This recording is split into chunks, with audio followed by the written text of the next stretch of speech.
Hello বন্ধুরা, তোমাদের অনেক অনেক ধন্যবাদ আমার গল্প শোনার জন্য। তবে একটু লাইক শেয়ার সাবস্ক্রাইব করলে আমার আরও একটু ভালো লাগতো। তোমরা সবাই নিশ্চয়ই ভালো আছো। আমি আজকে তোমাদের একটা কলকাতার শহরের ওপরে ভূতের গল্প শোনাবো। দেখো তো এই গল্পটা শুনে তোমাদের ভয় লাগে কিনা। গল্পটার নাম হচ্ছে কলিকাতার গলিতে, লেখক প্রেমেন্দ্র মিত্র। তাহলে গল্প শুরু করা যাক। বিশ্বনাথ পাড়াগাঁয়ের ছেলে।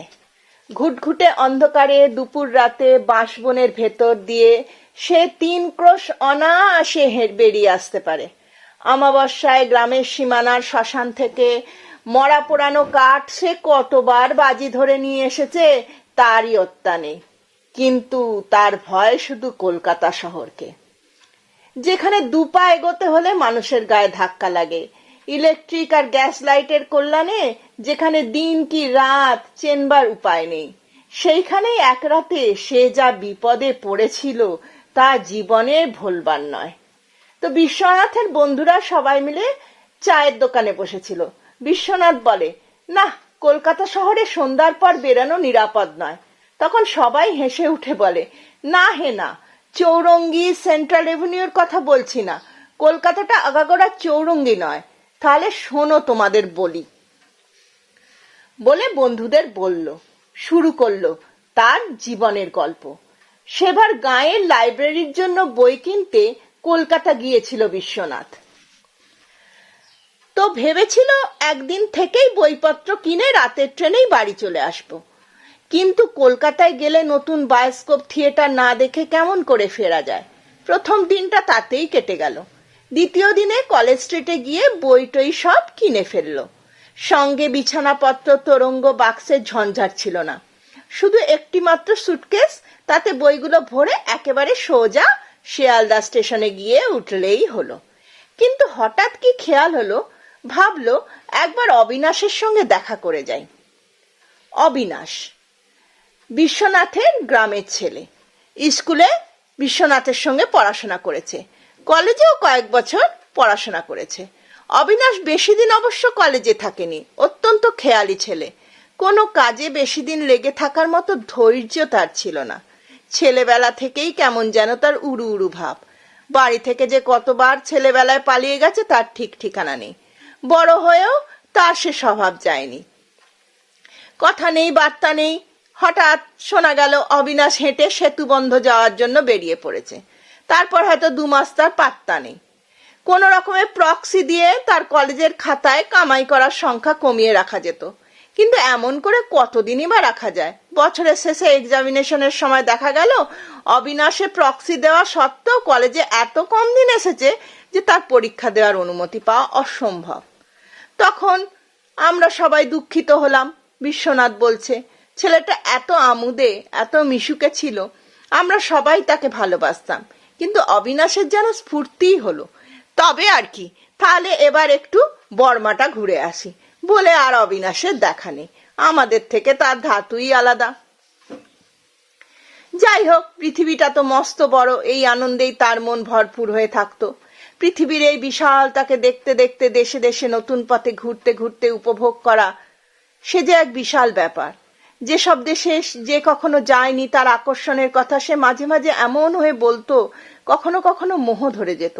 কেমন যেন মনে হতো এই ছোট শহরের ছোট্ট জানা কটি রাস্তায় দুবেলা যাওয়া আসায় জীবনের কোনো সার্থকতাই নেই। পথ যেখানে অফুরন্ত, আকাশের যেখানে কুল কিনারা নেই, এমন জায়গায় বুক ভরে বড় বড় নিঃশ্বাস নিতে না পারলে যেন বাঁচাই বৃথা। আমাদের এই ক্ষণিক মোহ অবশ্য খানিক বাদেই কেটে যেত, কিন্তু অবিনাশের এই মোহই ছিল সব। মাস 3 আগে আমার গ্রামের ঠিকানা এই অবিনাশেরই একটা চিঠি পেয়েছিলাম বহুদিন বাদে।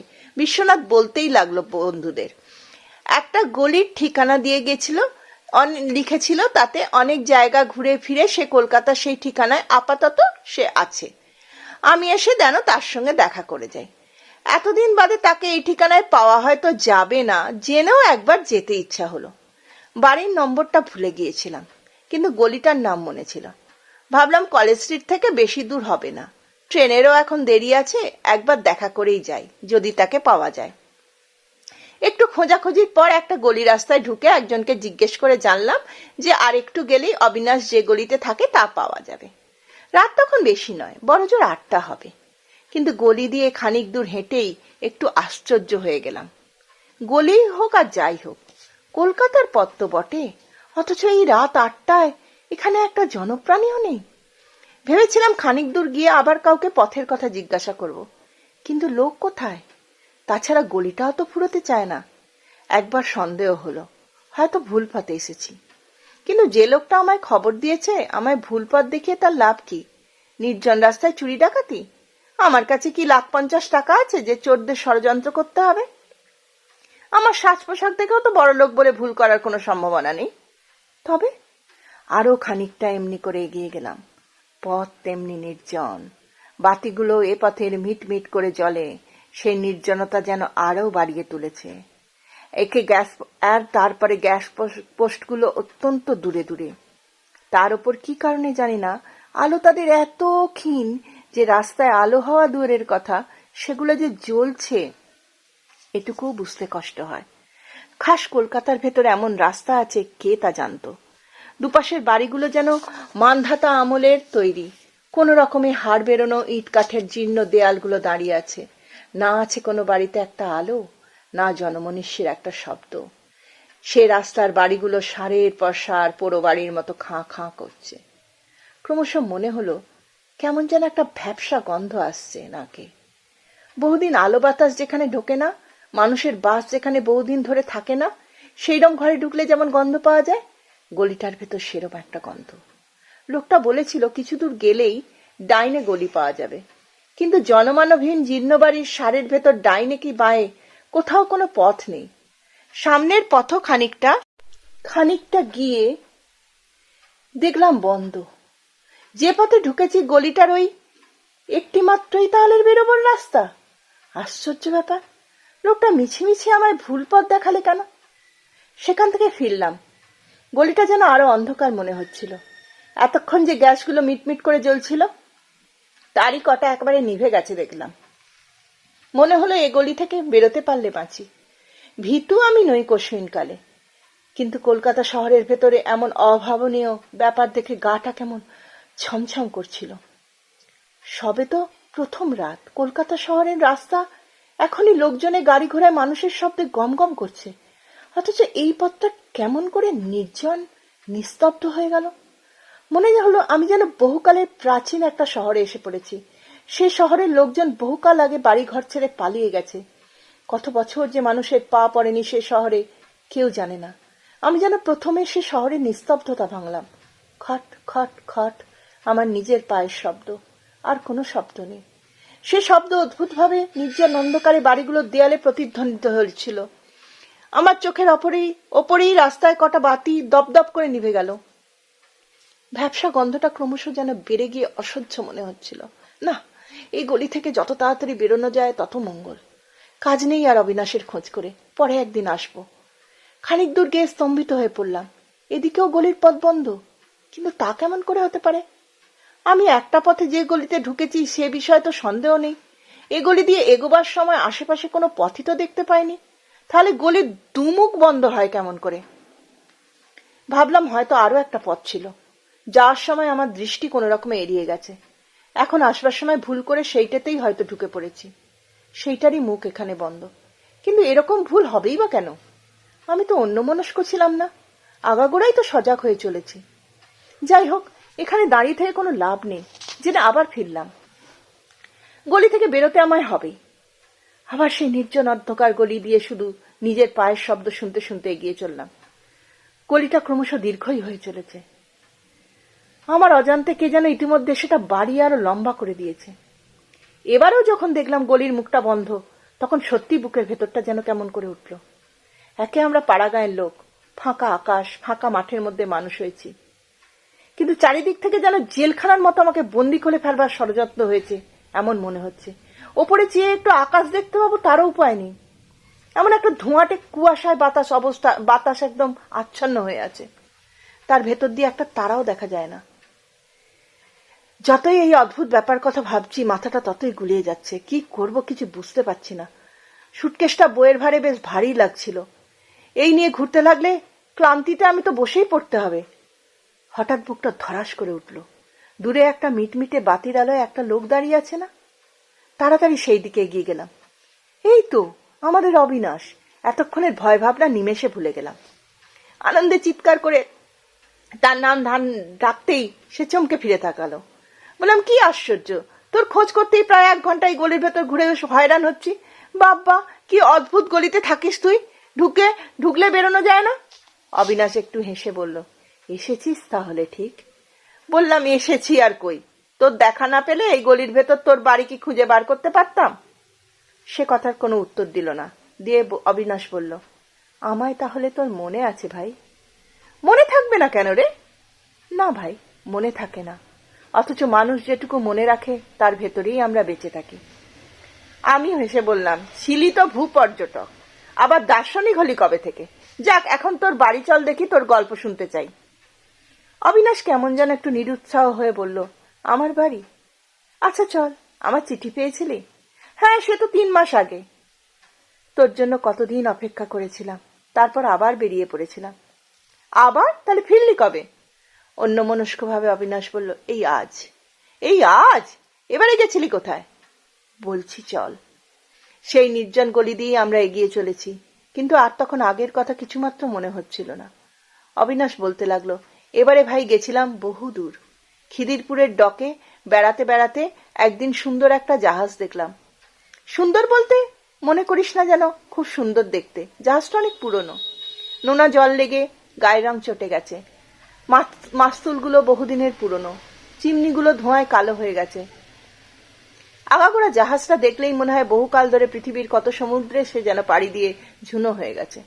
তার চেহারাটাই কেমন যেন ভবঘুরে রুক্ষ রুক্ষ ভাব, সেইটিতেই তার সৌন্দর্য। তার উপর যখন শুনলাম এখান থেকে মাল নিয়ে সে যাবে জাভা দ্বীপে, তখন আর লোভ সামলাতে পারলাম না। জাভা দ্বীপ? নারকেল আর তাল গাছের সার তার তীর পর্যন্ত এগিয়ে এসেছে সমুদ্রকে অভ্যর্থনা করতে। বাতাসে তার জঙ্গলের মশলা গাছের গন্ধ, তার উপর গভীর বনের মাঝে তার বড় বুদুর, সেই জাভা দ্বীপ? বলল, হ্যাঁ। একেবারে মেতে উঠলাম। যেমন করে হোক যেতেই হবে এই জাহাজে। জাহাজের ভাড়া দেওয়ার মতো পয়সা নেই। অনেক কষ্টে জাহাজের হেড খালাসিকে খোঁজ করে তার সঙ্গে ভাব করে তাকে কিছু ঘুষ দিয়ে লুকিয়ে যাওয়ার বন্দোবস্ত করলাম। জাহাজের একধারে বিপদের সময় ব্যবহার করার জন্য তেরপল ঢাকা ছোট ছোট বোট টাঙানো থাকে। ঠিক হলো তারই একটার ভেতর আমি থাকবো। কেউ তাহলে টের পাবে না। হেড খালাসি কোনো এক সময় লুকিয়ে এসে আমায় খাবার দিয়ে যাবে। গভীর রাতে জাহাজে চড়ে সেই বোটের ভেতরে গিয়ে হেড খালাসির নির্দেশ মতো লুকিয়ে রইলাম। ভোর হওয়ার আগে জাহাজ ছেড়ে দিল। তারপর কদিন কি অদ্ভুতভাবেই না কাটিয়েছি। সারাদিন তার ভেতর লুকিয়ে থাকি, তেরপল একটু ফাঁক করে আকাশ দেখি আর জাহাজের শব্দ শুনি। গভীর রাতে যখন সব নির্জন হয়ে যায়, জাহাজের খোলে কজন ইঞ্জিনিয়ার ও ফায়ারম্যান আর ওপরে হাল ঘোরাবার হুইলে একজন নাবিক ছাড়া যখন আর কেউ থাকে না, তখন একবার করে বেরিয়ে নির্জন ডেকের একটি কোণে রেলিং ধরে দাঁড়াই। এমনি করে কদিন বাদে জাভা এসে পৌঁছালাম। আগে ঠিক ছিল সবাই নেমে গেলে কোনো এক সময় হেড খালাসি এসে আমায় নামার ব্যবস্থা করে দেবে, কিন্তু বন্দরে জাহাজ ভেরবার আগের রাতে সে এসে আমায় জানিয়ে গেল তা হওয়ার উপায় নেই। এখানে মাল নামানো হয়ে গেলেই জাহাজকে শাটান ড্রাই ডকে রং করার জন্য পাঠানো হবে। ঠিক হয়েছে, সুতরাং সেভাবে নামা যাবে না। তাহলে উপায়?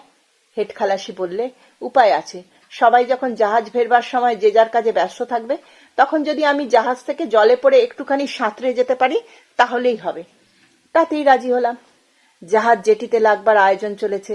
এমন সময় সন্তর্পণে আমি বোটের ঢাকনি সরিয়ে নেমে পড়লাম। পুঁটলিটা আমার পিঠেই বাঁধা ছিল।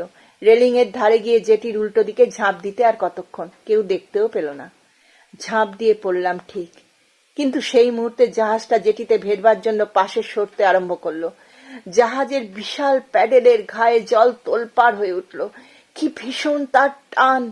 প্রাণপণেও আমি সে টান ছাড়িয়ে আসতে পারলাম না। সেই ঘূর্ণমান ভয়ঙ্কর প্যাডেলের দিকে তলিয়ে গেলাম। আমি শিউরে উঠলাম। তারপর সেই প্যাডেলের ঘা কি ভয়ঙ্কর লেগেছে দেখবি। সামনে একটা গ্যাসের বাতি তখনও জ্বলছিল। অবিনাশ তার জামাটা তুলে দেখালে। এ কি, জামার নিচে যে কিছুই নেই, একেবারে ফাঁকা শূন্য। ভালো করে আবার চেয়ে দেখলাম, দেহ নেই, কিছু নেই। ওধারের গ্যাস পোস্টটা যে জামার তলা দিয়ে স্পষ্ট দেখা যাচ্ছে। উপরের দিকে চাইলাম, সেখানে অবিনাশের মাথা নেই, শূন্য শূন্য, সব শূন্য। অস্ফুট চিৎকার করতে করতে সুটকেস হাতে আমি দৌড়তে শুরু করলাম, কিন্তু কোথায় যাব? যেদিকে যাই নির্জন গলির মুখ বন্ধ। চিৎকার করে একটা পোড়ো বাড়ির দরজায় ঘা দিলাম। তার ভেতরের দরজা জানলাগুলো পর্যন্ত আঘাতের প্রতিধ্বনিতে ঝনঝন করে উঠল, কিন্তু কারো সাড়া নেই। অন্ধকার গলি, মনে হলো আমার চারিধারে সংকীর্ণ হয়ে আসে, অসহ্য তার ভ্যাপসা গন্ধ। তারপরে আর আমার কিছু মনে নেই। জ্ঞান যখন হলো তখন দেখি কে একজন আমায় বলছে, উতরিয়ে বাবু, এ শিয়ালদা স্টেশন হ্যায়। শিয়ালদা স্টেশন? অবাক হয়ে দেখি আমি আমার সুটকেস সমেত একটা রিকশায় বসে আছি, সামনে শিয়ালদা স্টেশন। নেমে পড়ে তার ভাড়া চুকিয়ে দিলাম, কিন্তু কখন কেমন করে আমি রিকশায় উঠেছি কিছুই মনে করতে পারলাম না। হ্যাঁ, তারপর খোঁজ নিয়ে জেনেছি অবিনাশ 2 মাস আগে জাভার বন্দরে অমনি করেই মারা গেছিল। তাহলে আমার গল্পটা কেমন লাগলো জানিও কমেন্ট করে। তাহলে তোমরা সব ভালো থেকো, আমি এখন আসি, টাটা।